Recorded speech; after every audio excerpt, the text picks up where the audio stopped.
at Duke Hospital, and my childhood was kind of on and off, an iffy thing.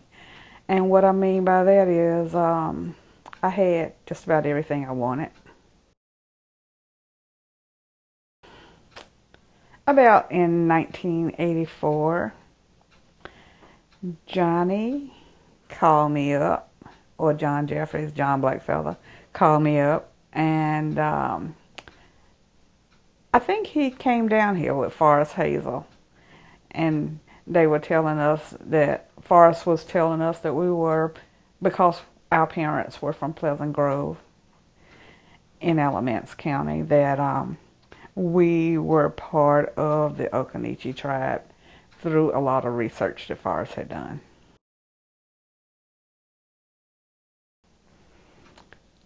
I was subjected to segregation, but as a child, I didn't really recognize that, because by that time, most of my people, my grandmothers looked white, and I had never been around people that were entirely really, let's just say, really black. And it was not hard for me, but it was hard to be accepted by the black people. I was more accepted by the white people. I did go to college. I went to King's College in Charlotte, and my major was fashion merchandising. And I like to tell everybody that because, people just see it as selling clothes or being a model. But in fashion merchandising, I learned everything from growing cotton to silk being made to selling a garment. And also, I did learn runway modeling. I've been married twice. My first husband I met in high school. My second husband, how I met him was my cousin married his brother. And a year later, after their wedding, he was still all over her. And so I asked him, did he have a brother? And he told me yes, but he was old. And I told him I was old too. And eventually I met Lester that way. And the first time I met him, I did not like him. And reason being was I was in my early 40s, maybe late 40s. And Lester was probably about 51. And he drove up to where we were to meet, and he got out the car, and his shirt was buttoned open down to here. And I thought, there he is, trying to be a gigolo. But he had got out of the shower late. He was late trying to meet me, so that made up for that. Got a job at the mill. I was adding gray goods. In the computers, it was really easy we made boats of fabric that were as long as this house. And we knitted it, we dyed and finished it, and we sold it. And people would go out and from the mill, and they would visit other mills and get fabric that they liked, and they would bring it back. I would unknit that fabric and draw it as I was unknitting it. And that told the knitting department how to knit it just like that. Just like the fabric that we got. The mill shut down, and I got a job at UNC. At first I worked part-time there. And I worked for a woman named Patricia Garrett and Sally Lubeck.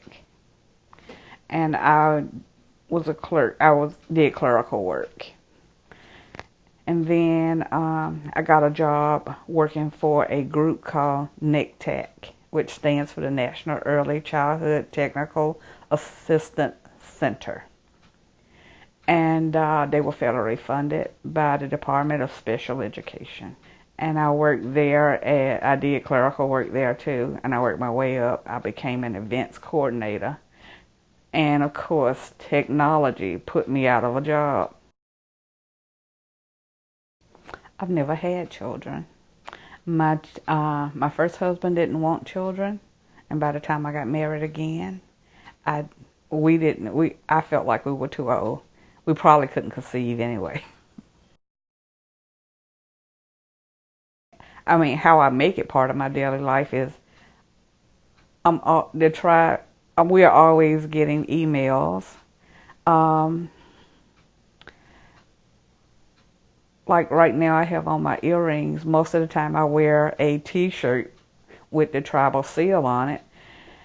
But it's not just that.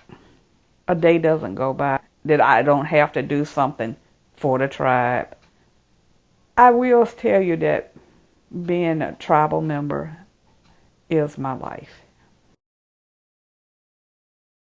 When we first reorganized, I was a secretary.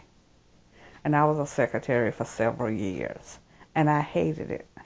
And then I moved up to treasurer when we got federal funding. And that was really hard. And then I became chair. It was very difficult being a leader because a lot of people, everybody wants a leader, but people don't want to be led.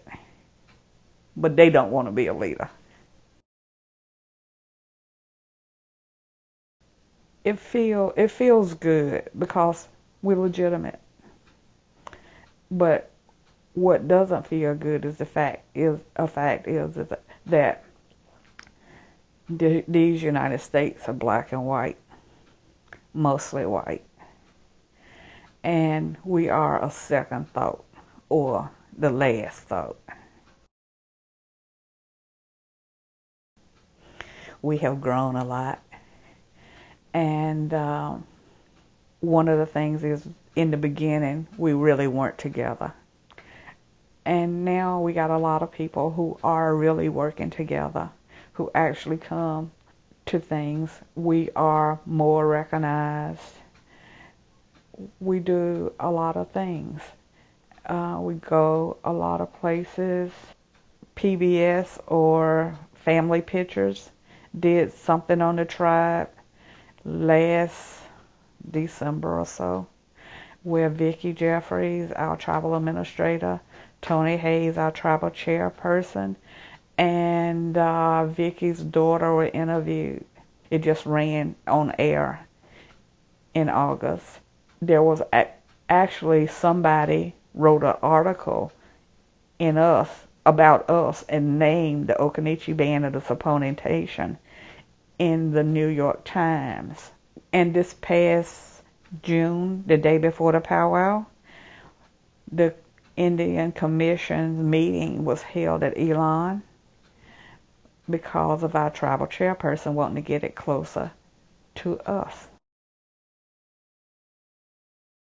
We need something that will sustain or bring in money to sustain us as a tribe, to build a tribal center that will have more than 2 rooms in it, that we could do things in, have events in, a place for our elders. We really need more land to do those things on.